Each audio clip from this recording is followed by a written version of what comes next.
Bom, galera, boa noite. Eu sou o Padre José Eduardo e eu vim aqui ao Facebook, como eu tinha prometido numa postagem anterior, para falar um pouco sobre esse tema de redação do Enem que hoje foi proposto para os alunos de todo o Brasil. É um tema muito complicado. Eles falam de como resistir, como atacar a intolerância religiosa no Brasil. Como se no Brasil nós estivéssemos vivendo um espetáculo de intolerância religiosa. Como se as religiões estivessem agredindo pessoas, como se as religiões estivessem aqui no Brasil servindo como instrumento para a segregação de pessoas do convívio social, como se nós não fizéssemos aquilo que nós estamos fazendo. A maior parte das obras caritativas que se fazem no país são feitas por igrejas.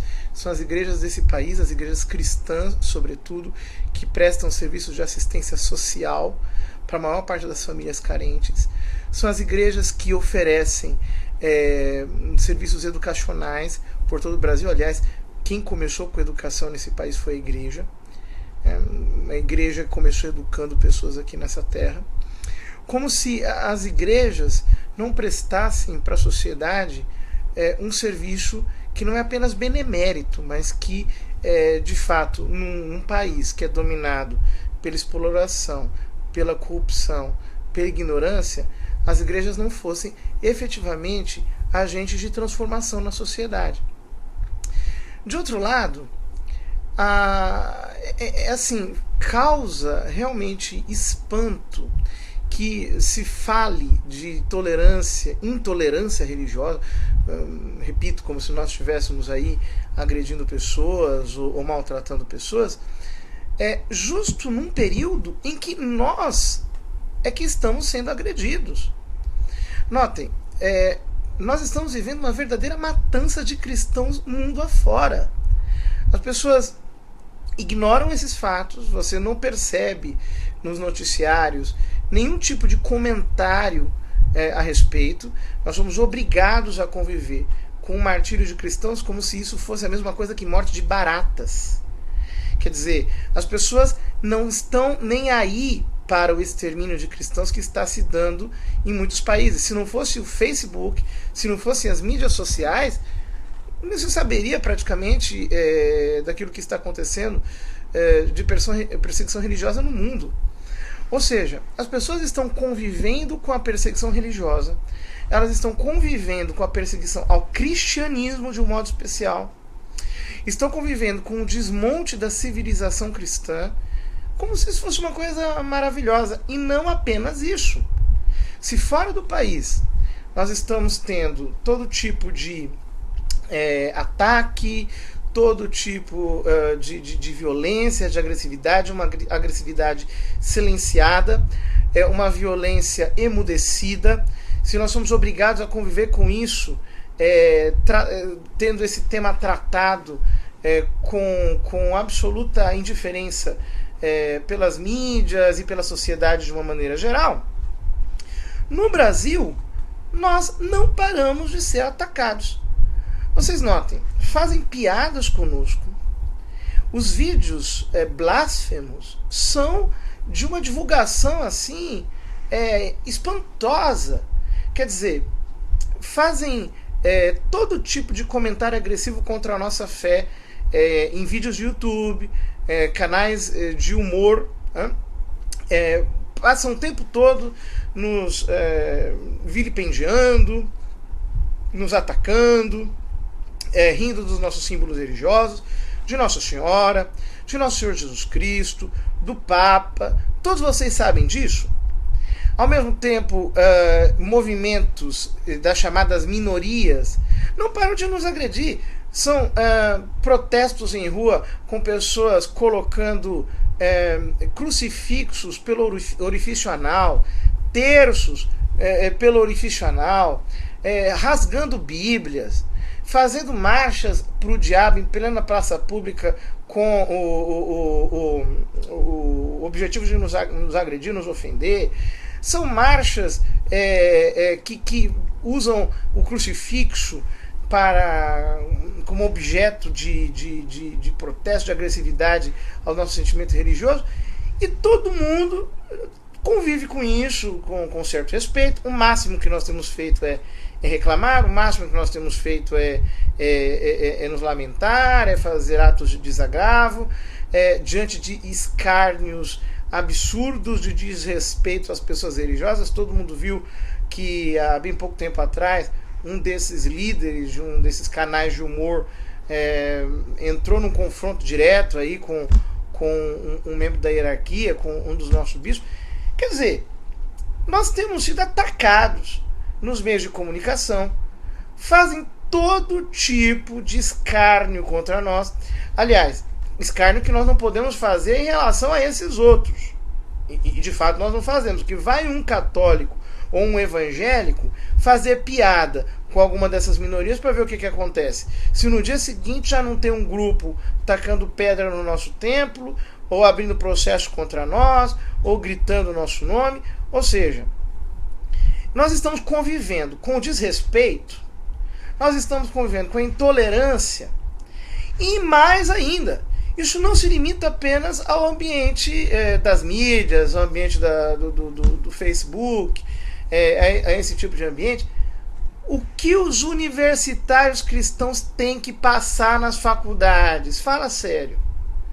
Olha, são aulas, cursos inteiros, disciplinas, construídos como afronta, como direta afronta do sentimento religioso, como direta afronta das convicções religiosas, e das convicções que não são só religiosas, não, das próprias convicções filosóficas, das próprias convicções de direito e lei natural. E a turma, os universitários católicos, tem que engolir isso a seco. Assim, não tem o direito de reagir. Toda e qualquer reação é respondida com todo tipo de retaliação, com perseguição pedagógica, com punição em matéria de avaliação. Quer dizer, nas universidades, o cristão tem sido humilhado, tem sido obrigado a ouvir calúnias históricas de pessoas que simplesmente descontextualizam os fatos, e colocam esses fatos reinterpretados em contextos completamente diferentes, muitas vezes exagerados, outras vezes inventados mesmo, falsificados. Veja a história do Papa Pio XII, que é uma falsificação pura, do começo ao fim, ou outros tipos de falsificação, né? Dizem que a pior mentira é a verdade mal contada, né? Pegando algum determinado fato verdadeiro e retrabalhando esse fato de modo mentiroso, tendencioso, falsificatório, e tá todo mundo aguentando. Você não vê nenhum professor sendo processado, você não vê nenhum professor sendo tirado da sua função, muitas vezes até em universidades ditas católicas, as pessoas trabalhando descaradamente contra a igreja, com toda a liberdade, sendo pagas por instituições católicas, por instituições evangélicas para falar contra as mesmas. Você sabe que isso tem acontecido. Agora veja bem, diante desse nível de inversão, a gente precisa ficar assim, olhando para o nada. A gente tem que ficar aguentando de bico calado, a gente tem que ficar simplesmente engolindo a seco. O que eu queria dizer para você é o seguinte, meu filho. Isso aqui não é uma brincadeira qualquer, não. Nós não estamos diante de uma birra, uma bronca anticatólica, anticristã. Não estamos diante disso, não. Nós estamos diante de algo muito, muito, muito grave. Se você leu o livro do Pascal Bernardin, chamado Maquiavel Pedagogo, você viu logo no início que ele vai descrevendo técnicas para a dominação psicológica das pessoas. Técnicas utilizadas para escravizar psicologicamente, induzir as pessoas comportamentalmente. E uma das técnicas que está lá é aquela que ele chama de dissonância cognitiva. Está na página 23 do livro do Maquiavel Pedagogo, do Pascal Bernardin. É uma técnica que foi bem explicada pelo Leo Festinger e que consiste em fazer exatamente o que o Enem fez esse ano com o nosso alunado, que é fazer a pessoa agir diferentemente das suas convicções, quer fazer a pessoa contrariar as suas convicções, quer fazer a pessoa agir contrariamente àquilo que ela pensa. Então, o que acontece? Quando você obriga a pessoa a agir contrariamente ao que ela pensa, quando você obriga a pessoa, por exemplo, a ter um comportamento que é repugnante para ela, quando você obriga a pessoa a, sobretudo, escrever, porque escrever é uma coisa muito séria, você precisa organizar ideias, você precisa desenvolver argumentos. Quando você faz uma pessoa contrariar as suas próprias convicções, sabe o que acontece? Acontece que ela acaba por mudar as suas convicções. Acontece que ela acaba por alterar aquilo que ela acredita. Isso, quando é aplicado com certo nível de violência, destrói a capacidade de resistência de uma pessoa. Vai fazendo a pessoa se tornar totalmente mórbida, totalmente idiotizada, totalmente passiva. Isso vai acabando com a resistência psicológica do fulano. Ora, quando você obriga uma pessoa a fazer uma inversão desse nível, quer dizer, ela está vendo as suas igrejas ajudando pessoas, acolhendo a todos, ajudando inclusive as pessoas que vão contra ela mesma. Ele está vendo a sua igreja aguentar calada o escárnio público. Ele está vendo a sua igreja aguentar calada o fingimento coletivo dos meios de comunicação que insistem em silenciar sobre a matança generalizada de cristãos. Elas veem a igreja pagando, inclusive, pessoas que são opositoras a ela. Ele vê a sua igreja passando por todo tipo de humilhação, inclusive oficial, nas universidades, nos currículos pedagógicos, uma intolerância absurda, e ela tem que escrever o contrário do que ela está vendo. Ela tem que contrariar o seu próprio sentido. Ela tem que dizer que está acontecendo uma intolerância religiosa no Brasil, tem que dizer que as religiões, e de um modo especial as igrejas cristãs, as igrejas que têm dogma, as igrejas que têm doutrina, essas igrejas estão maltratando pessoas, estão causando conflito na sociedade. Ele precisa falar mal da sua própria religião, ele precisa falar mal da sua própria igreja, ele precisa falar mal de si mesmo, portanto, contrariar as suas convicções, aderir a um discurso artificial, politicamente correto, para poder ser aprovado. Ora, um nível de violência desses, um nível de agressão psicológica desse, não pode ficar assim, em branco, não pode passar desapercebido. Quer dizer, a gente precisa começar a fazer alguma coisa. E eu quero dizer mais. A gente precisa começar a fazer alguma coisa logo. Sabe por quê? Porque é assim que começa todo tipo de perseguição sistemática. Notem que o nazismo não surgiu do dia para a noite, não, meu filho. Eles não começaram a matar judeu na Alemanha do dia para a noite. Eles começaram com uma longa propaganda de desprestigiação, com uma longa propaganda de escárnio, com uma longa propaganda de depredação moral, com uma longa propaganda que foi causando violência psicológica e na qual os próprios judeus foram se amordaçando, foram entrando na espiral do silêncio, acabaram não se defendendo como deveriam fazer, acabaram não criando instâncias de reclamação contra as pessoas que estavam fazendo isso com eles. E o resultado é que isso acabou se tornando prática política e um belo dia matar judeu começou a se tornar um negócio tolerável na Alemanha. Ora, matar cristão já está sendo tolerado em muita parte do mundo. Matar cristão virou moda em muito lugar. Matar cristão virou fato corriqueiro ao qual essas mesmas mídias que nos acusam de intolerância fingem desconhecer.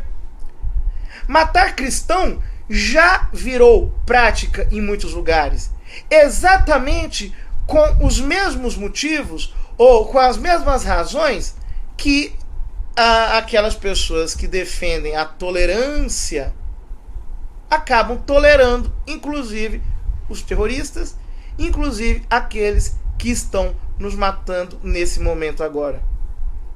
Portanto, não dá para ficar calado. Não dá para ficar calado. Nós vamos precisar começar a nos manifestar. Nós precisamos começar a protestar. Quando eu digo que o Brasil, graças a Deus, está acordando e que as pessoas estão falando, eu não estou inventando fatos. Na verdade, essa redação é um sintoma de que eles estão perdendo mesmo, eles estão preocupados porque o Brasil está cada vez mais pró-família, o Brasil está cada vez mais pró-vida e o Brasil está cada vez mais orgulhosamente cristão e nós não vamos voltar atrás. Eles estão preocupados porque eles não estão encontrando reverberação na sociedade. Então eles estão pegando o nosso alunado, a parte mais sensível, mais vulnerável, os jovens, as crianças. Eles estão pegando os adolescentes, né, esses que ainda estão aprendendo a desenvolver o seu próprio pensamento, e estão fazendo com que eles se traiam a si mesmos como uma tentativa de destruição psicológica que não precisa dar resultado necessariamente agora, é para dar resultado depois. É para depois lhes dar a oportunidade de virem com as suas teses que não precisam ser demonstradas, teses para as quais eles já prepararam psicologicamente as pessoas, teses que, na verdade, são apenas que depois virão após terem preparado o terreno, digamos assim, afetivo, o terreno sentimental, para que as pessoas sem assimilação intelectual acabem acolhendo no futuro. É disso que se trata. Não é doutrinação. Eles não estão conseguindo. Estão todos desmoralizados. Ninguém dá mais atenção para essa gente. As pessoas não acreditam mais nessa lorota, nesse lero-lero. Tá todo mundo cada dia mais cansado de ideologia aqui no Brasil. Discurso, demagogia já está desmoralizado em todos os níveis. As pessoas já acordaram para o fato de que não dá e de que de fato nós precisamos voltar para as nossas raízes cristãs. Nós precisamos voltar sempre no respeito, sempre na tolerância, mas nós precisamos voltar para as nossas verdadeiras raízes. Portanto, minha gente, não vamos curvar a cabeça, não. Nós precisamos reagir. Nós precisamos reagir. Claro, você pega agora o alunado todo despreparado para uma redação desse tipo, é normal que os garotos não tenham reação. É normal que eles não consigam reagir, fiquem até paralisados e tenham que se submeter a isso. Se houvesse uma preparação antes, talvez a maior parte do alunado simplesmente não fizesse a redação, chegasse na cara da professora e rasgasse aquele papel e aquilo tudo e fosse para casa e mandava o Enem para o espaço, que é isso que ele merece com esse tipo de manipulação psicológica. No entanto, ninguém está preparado, as pessoas não estão, digamos assim, preparadas para esse nível de agressividade psicológica e elas acabam naquele momento cedendo porque é aquilo que é mais fácil de momento. Mas nós não podemos acostumar com isso, não. Nós temos que reagir, nós temos que fazer a nossa parte. Portanto, minha gente, vamos começar a reagir mesmo. Aí agir com força, claro, com respeito, como nós devemos fazer sempre, e como nós aprendemos do nosso Senhor, com paz, com amor, com caridade, mas sem dar mole para essa gente. Não podemos vergar a nossa cabeça, não. Temos sim que defender a nossa posição na sociedade. Nós pagamos nossos impostos, nós somos a maior parte da sociedade brasileira, nós temos ajudado a sociedade não há anos, mas há séculos. Nós somos responsáveis pelas melhores coisas que já se inventaram nessa nação. A igreja não tem motivos para se envergonhar. A igreja tem que levantar a cabeça e precisa, mais do que nunca, estar forte para lidar com esse tipo de preconceito, com esse tipo de intolerância, com esse tipo de violência que foi feito contra nós. Lamentamos pelo Enem. Poderia ter sido uma coisa muito boa, poderiam ter falado de tanto assunto atual, poderiam ter desenvolvido tantas coisas assim excepcionais, mas eles preferiram partir para a engenharia, para a agressividade psicológica mais descarada que existe, desgraçadamente pior para eles. Vamos fazer a nossa parte.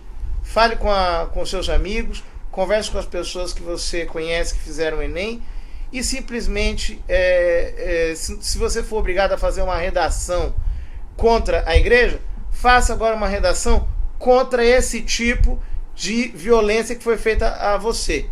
Faça agora uma redação para falar de todo o morticínio de cristãos. Faça uma redação para que seja uma contra-redação àquilo que eles obrigaram as pessoas a fazerem.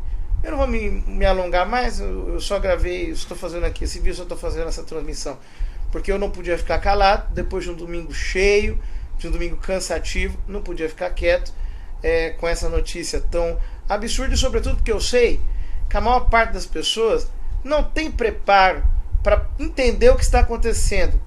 A maior parte das pessoas acha que é apenas um ódio ou uma birra religiosa. Não sejam ingênuos, não é isso não. É algo muito, muito mais sério.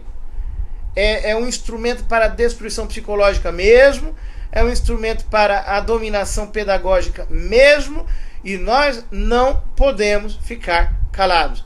Temos que agir.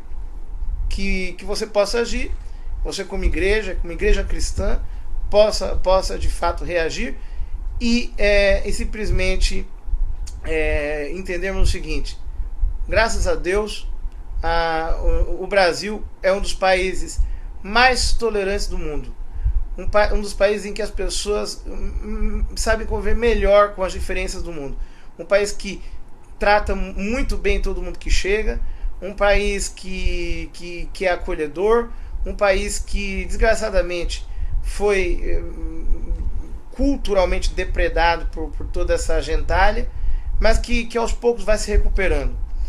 Eu deixo meu abraço aí para você, que Deus te abençoe e que você consiga ser uma força, ser um fermento de Deus para